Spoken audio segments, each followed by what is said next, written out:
Hello students. कक्षा 10 की SS की ऑनलाइन क्लासेज में मैं विकास पारिक आपका स्वागत करता हूं।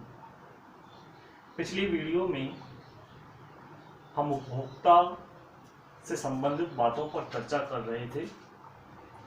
हमने देखा था उपभोक्ता किसे कहते हैं, जिसकी परिभाषा अगर एक बार पुनः हम स्पष्ट करें तो कीमत देकर वस्तुओं का अंतिम उपभोग करने वाला जो होता है उसे उपभोक्ता कहते हैं। अर्थात वह व्यक्ति जो वस्तु की कीमत अदा कर रहा है और उसका अंतिम उपभोग कर रहा है। अंतिम उपभोग अर्थात उसका आगे विक्रय नहीं किया जा रहा है, तो ऐसा व्यक्ति उपभोक्ता कहलाता है।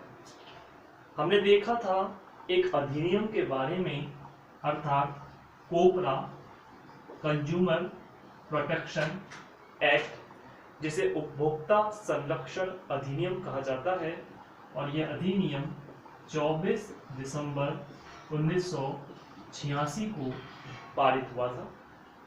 इस अधिनियम के तहत उपभोक्ताओं को कुछ मानक चिन्ह भी प्रदान किए गए थे और वे मानक चिन्ह देखकर उपभोक्ता बाजार से निसंकोच वस्तुएं खरीद सकता है। अर्थात जिन वस्तुओं पर ये प्रमाणित चिन्ह है, ये मानक चिन्ह है, जैसे एगमार्क, एफपीओ, आईएसआई, ऐसे कई जो प्रमाणित चिन्ह हैं, जिन वस्तुओं पर ये अंकित हैं वे वस्तुएं शुद्ध हैं, बेहतर हैं, गुणवत्ता युक्त हैं। उपभोक्ता यानी हम और आप निसंकोच बाजार से ऐसी वस्तुएं खरीद सकते हैं, अर्थात उन पर विश्वास किया जा सकता है। आज जो हम पढ़ने जा रहे हैं, हम उपभोक्ता शोषण के कारणों के बारे में चर्चा करेंगे कि उपभोक्ता का जो शोषण होता है उसके क्या कारण है। जैसे पिछली वीडियो में मैंने आपसे चर्चा की थी कि 1960 से पहले बाजार में उपभोक्ताओं का काफी शोषण होता था।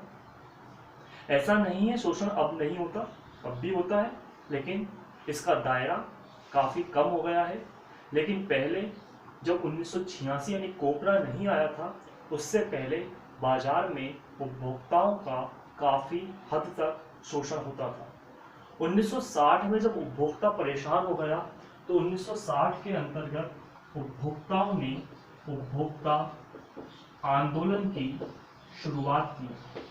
ये प्रश्न आता है कई बार कंपटीशन एग्जामों में कि उपभोक्ता आंदोलन की शुरुआत देश में कब हुई, तो 1960 के अंतर्गत भारत में उपभोक्ता आंदोलन की शुरुआत की गई। यह आंदोलन अपने चरम पर था। 1970 तक आते आते आखिरकार सरकार दबाव में आई और 24 दिसंबर 1986 को भारत सरकार एक कानून लेकर आई और उस कानून का नाम दिया गया कोपरा। लेकिन बात यह आती है कि कोपरा के लागू होने के बाद, अर्थात कंज्यूमर प्रोटेक्शन एक्ट के लागू होने के बाद भी आज भी उपभोक्ताओं का शोषण होता है। आखिर क्या है उसके कारण उपभोक्ताओं के शोषण के। देखिए, उपभोक्ता शोषण का सबसे पहला जो कारण है, हम ये कह सकते हैं कि वस्तु का पक्का बिल ना लेना, ये सबसे बड़ा शोषण का कारण माना जा सकता है। आज आप देखिए, मार्केट में जाइए, आप जाते भी हैं, कई प्रकार की वस्तुएं लेकर भी आते हैं, आप दुकानदार से वस्तु खरीदते हैं, दुकानदार हिसाब लगाता है किसी पर्ची में और वह पर्ची आपको थमा दी जाती है। उस कागज पर, उस पर्ची पर ना तो दुकानदार का नाम होता है, ना दुकान का नाम होता है, कौन सी वस्तु आपने कितने में खरीदी, क्या प्रोडक्ट्स है, उसकी क्या गुणवत्ता है, क्या मार्केट डेट, क्या एक्सपायरी डेट, ऐसी कोई बातें नहीं लिखी होती। सिर्फ एक सादा कागज पर कि जैसे दाल 50 रुपए की, धनिया 20 रुपए का, हल्दी 10 रुपए की, बस ऐसे लिखकर लास्ट में टोटल लगा दिया जाता है। पर्ची आपको थमा दी जाती है, आप भुगतान कर देते हैं और वस्तुएं घर ले आते हैं। अब सपोज कीजिए, मान लीजिए कोई वस्तु आपने खरीदी, सपोज करें हम टीवी की बात करें कि 10,000 रुपए की आपने एक टीवी खरीदी, दुकानदार से ले आए। दुकानदार ने, जब आपने टीवी खरीदी दुकानदार से, तो दुकानदार ने काफी बड़े बड़े वायदे किए, जो आप सुनते भी हैं दुकानों पर कि चिंता मत कीजिए, मैं बैठा हूँ, टेंशन की कोई बात नहीं है, 2 साल की गारंटी, 5 साल की गारंटी, और ऐसी तमाम बातें कि ये टीवी बहुत अच्छा है, मार्केट में पहली बार आया है, इसकी बहुत मांग है, डिमांड है, और ऐसे नई नई बातें, नए नए प्रलोभन देकर आपको ठगने का प्रयास किया जाता है। आप टीवी खरीद लेते हैं, 10,000 का भुगतान कर देते हैं, लेकिन दुकानदार ने आपको टीवी का पक्का बिल नहीं दिया। आप नासमझ थे, अनजान थे, और आप टीवी को घर ले आए। टीवी लाए, 2 साल तो चलने की दूर की बात, टीवी 2 दिन भी नहीं चला और 2 दिन में ही टीवी खराब हो गया। आप दुकानदार के पास जाएंगे तो क्या दुकानदार उस टीवी को सुधारेगा? क्या चेंज करेगा? क्या गारंटी है इस चीज की? क्योंकि आपके पास कोई सबूत नहीं है कि आपने वह टीवी उस दुकान विशेष से ही खरीदा। दुकानदार ये स्पष्ट रूप से कह सकता है कि ये टीवी मेरा दुकान का नहीं है, क्योंकि आपके पास कोई सबूत नहीं, आपके पास वस्तु का पक्का बिल नहीं। आवश्यक है वस्तु का पक्का बिल लेना चाहिए, ताकि यदि ऐसी कंडीशन में कोई वस्तु खराब निकल आए तो आप दुकानदार से उसको चेंज कर सकते हैं, विरोध कर सकते हैं। और अगर दुकानदार इस चीज के लिए मना करता है तो कोपरा के तहत, कंज्यूमर प्रोटेक्शन एक्ट, कोपरा के तहत एक और व्यवस्था की है सरकार ने, और वो है उपभोक्ता न्यायालय की। हम इसकी चर्चा आगे विशेष टॉपिक में करेंगे, लेकिन ये सामान्य न्यायालयों से अलग है। यदि कभी आपका शोषण होता है तो आप इनमें मुकदमा दर्ज कराकर न्याय प्राप्त कर सकते हैं, लेकिन न्याय तब प्राप्त कर पाएंगे जब आपके पास वस्तु का पक्का बिल होगा, लेकिन इसके अभाव में आपका शोषण हो जाता है। तो उपभोक्ता शोषण का पहला कारण आता है वस्तु का पक्का बिल ना लेना। दूसरी बात, वस्तु की गुणवत्ता, शुद्धता व मात्रा पर ध्यान दिए बिना वस्तु क्रय करना। आप जो वस्तु खरीदने मार्केट में जा रहे हैं वह शुद्ध होनी चाहिए, क्वालिटी युक्त होनी चाहिए। जितनी आप मात्रा मांग रहे हैं उतनी मात्रा में वस्तु होनी चाहिए, लेकिन आप इन चीजों पर ध्यान नहीं देते। दुकानदार से कह देते हैं ये वस्तु चाहिए, और दुकानदार आपकी आंखों में धूल झोंककर आपका शोषण कर लेता है। हो सकता है जितनी वस्तु आपने मांगी उतनी वस्तु ना दे। मान लीजिए, देखा होगा कई बार कम वजन तोला जाता है, इसकी भी चर्चा हम करेंगे। तराजू के नीचे चुंबक लगा दी जाती है। 1 किलो की वस्तु आपने कोई खरीदी, चुंबक लगी हुई है 200 ग्राम की। आपकी नजरों के सामने तो वस्तु 1 किलो तोली जा रही है, तराजू में 1 किलो हो जाएगी वस्तु, आप विश्वास कर लेंगे, लेकिन वो 200 ग्राम चुंबक का वजन था। यानी आपकी नाक के नीचे आपका शोषण कर लिया गया। आपने वस्तु मांगी 1 किलो और दी गई आपको सिर्फ 800 ग्राम। तो वस्तु की मात्रा के बिना हमें ध्यान देना होगा वस्तु शुद्ध है या नहीं।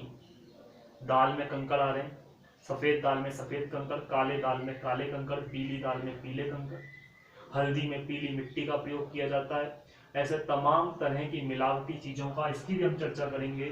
इन चीजों पर बिना ध्यान दिए हम वस्तु क्रय कर लेते हैं, जिसके कारण भी हमारा शोषण होता है।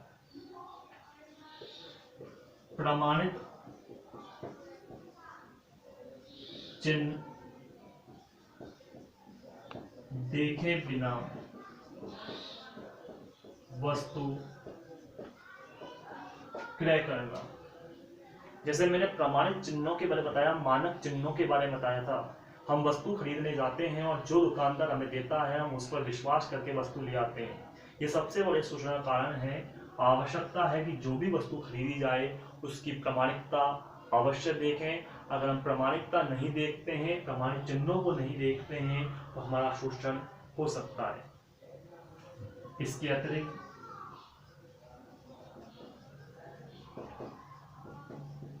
उपभोक्ताओं का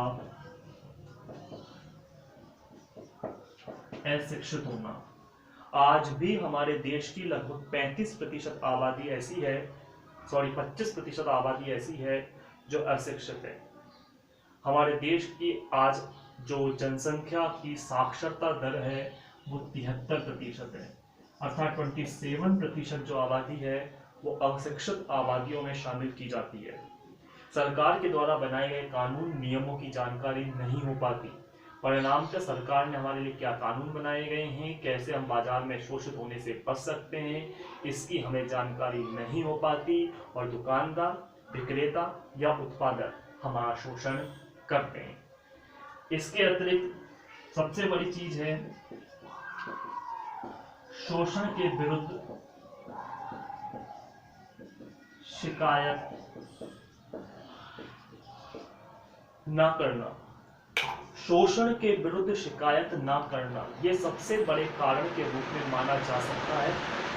हम बाजार में वस्तु खरीदने जाते हैं, हमारा शोषण हो गया, लेकिन हम हर चीज को इग्नोर करते हुए चलते हैं कि कोई बात नहीं, हो गया तो हो गया।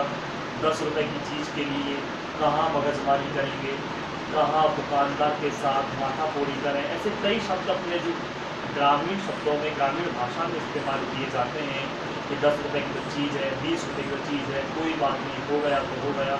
यही सबसे बड़ी समस्या है कि हम आवाज़ नहीं उठाते, और जब हम आवाज़ नहीं उठाते तो विक्रेता की हिम्मत बढ़ती है, दुकानदार, उत्पादकों की हिम्मत बढ़ती है और हमारा शोषण होता चला जाता है। आवश्यकता है कि हम इनके खिलाफ आवाज उठाएं। यदि हम शोषण के विरुद्ध शिकायत करेंगे, यदि हम शोषण के विरुद्ध शिकायत करेंगे तो हमारा शोषण काफी हद तक रुकेगा। एक व्यक्ति आवाज उठाएगा तो तमाम कई पीछे जो लोग खड़े हैं उनको हिम्मत मिलेगी और उनका शोषण होने से बच सकता है। लेकिन हम शोषण के विरुद्ध आवाज नहीं उठा पाते। और एक लास्ट टॉपिक को अगर देखें,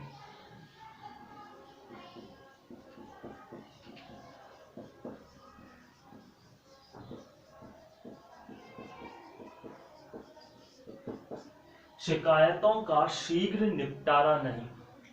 पहली बात तो कोई विरोध करता ही नहीं है, बहुत कम, और अगर कोई करता भी है तो हमारे देश की न्यायिक प्रणाली जो है वो अत्यंत धीमी है। न्यायिक प्रणाली न्यायालय का एक स्लोगन है, चाहे 100 दोषी छूट जाएं लेकिन एक निर्दोष को सजा नहीं होनी चाहिए, ये भारतीय न्याय प्रणाली कहती है।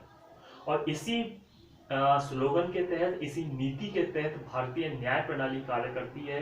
परिणाम पे न्यायालय को निर्णय देने में काफी समय लग जाता है। शिकायतें की जाती हैं लेकिन उसका तुरंत निपटारा नहीं होता।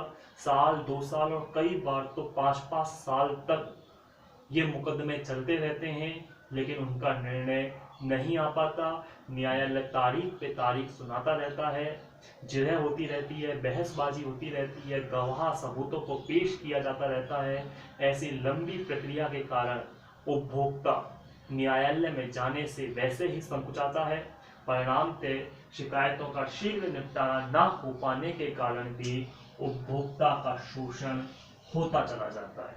एक तो आर्थिक रूप से उसे परेशानी हुई, दूसरा जब मुकदमा दायर करेगा तो बार बार की तारीखों, सबूत, गवाहों को पेश करने के कारण वह मानसिक रूप से भी परेशान होता है, शोषित होता है। ऐसे में ना तो उपभोक्ता शिकायत करते ही नहीं, और करते हैं तो उनका शीघ्र निपटारा नहीं होता। तो आज हमने देखे उपभोक्ता शोषण के कुछ कारण।